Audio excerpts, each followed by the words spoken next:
got taken off of a ballot. What does that mean? And what does that mean first, him being taken off the ballot in Colorado? Sure. As you said, the Colorado Supreme Court found that Trump had engaged in insurrection against the Constitution, which is a violation of a portion of the 14th Amendment that hasn't really been used, certainly in recent years. But it essentially says that if you are a officer of the government, a state government or federal government, and you engage in insurrection against the Constitution, you're disqualified from holding future office.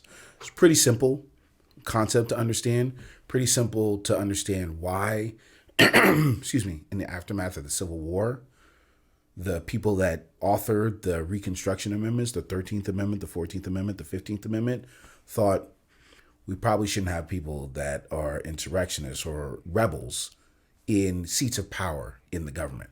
And so the Colorado Supreme Court said that based on his conduct leading up to January 6th, that Trump's not eligible to be president. And because of that, he can't be on the ballot.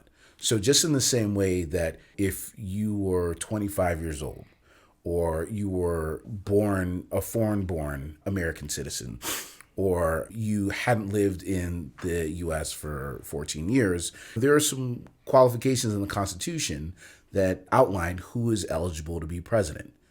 Section 3 of the 14th Amendment is one of them, and the Colorado Supreme Court said he's failed that test based on what mountains of evidence, but basically what we all saw and heard him do on January 6th, and because he's ineligible or disqualified, he can't be on the ballot. Is this going to stop him from being the Republican nominee and being ultimately on the ballot in November? Sure. So let me answer that in a couple of ways. So first, what the Colorado Supreme Court did was they stayed their decision. So Trump is now on the ballot. They stayed their decision while the Supreme Court decides. We have an oral argument on February 8th in front of the Supreme Court. The Supreme Court, we expect, will decide this question before Super Tuesday.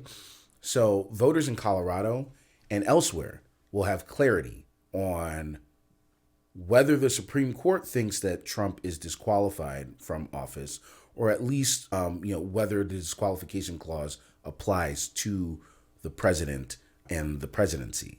And so there will be an answer to this question. Then really the choice is first to voters. He's on the ballot in several states, and so they'll do with that information what they will. Crew is not an electoral organization. Who knows what will happen, but we have no dog in that fight. But then there will be an additional process, right? Because if Trump is disqualified by the Supreme Court, then one, voters will decide what to do with that information, but then other states and other secretaries of state might make the decision to keep him off future ballots. And ultimately, first, if we win, Trump has a decision to make, right? Under any normal circumstances, we would not be here.